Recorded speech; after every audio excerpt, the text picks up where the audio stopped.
Hello friends, આજે હું ઘઉંના કુલચા બનાવતા શીખવાડું છું.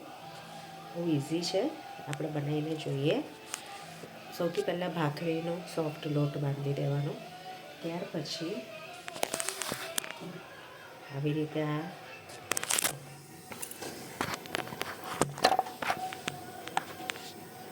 લોટ લીધો છે. લુઓ ભાખરી જેટલો લુઓ લેવો, એને હું વણી લઈશ. અને આ શેકવાનું છે લોઢી પર.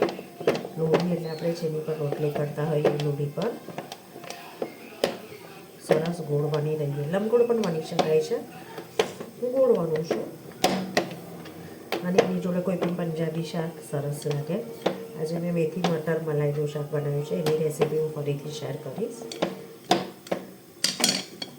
આ તમને દેખાયું છે. હવે હું થોડું પાણી લઈશ.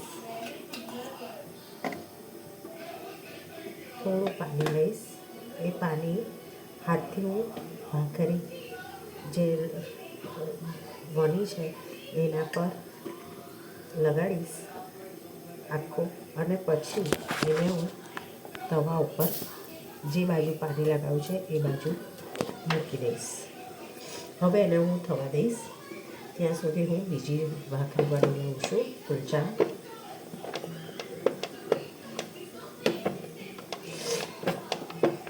આની ઉપર મેં લોટમાં અજમો અને થોડા જીરું નાખ્યું છે અને તેલનું મોવણ નાખ્યું છે.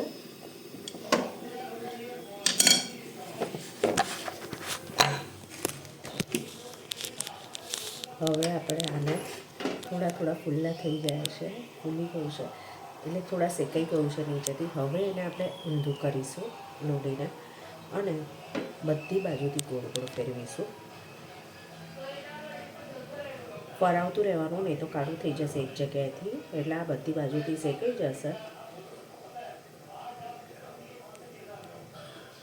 જો કેવો સરસ બધી બાજુથી શેકાઈ ગયો છે. હવે હું આને ઉખાડી લઈશ. ચીપિયાથી ઉખાડવું તો ચીપિયાથી, અને તવેથી ઉખાડવું તો તવેથી. તરત સરસ શેકાઈ જાય છે.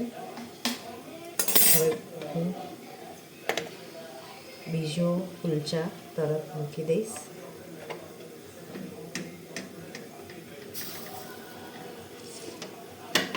એ થાય ત્યાં સુધી આની ઉપર હું ઘી લગાડી દઈશ. સરસ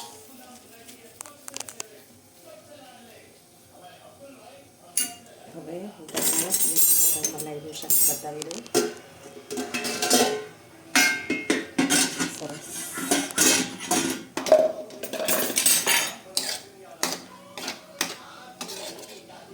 આની રેસીપી હું તમને ફરી ક્યારેક શેર કરીશ. ત્યાં સુધી આ બીજો થઈ ગયો છે. બીજો પર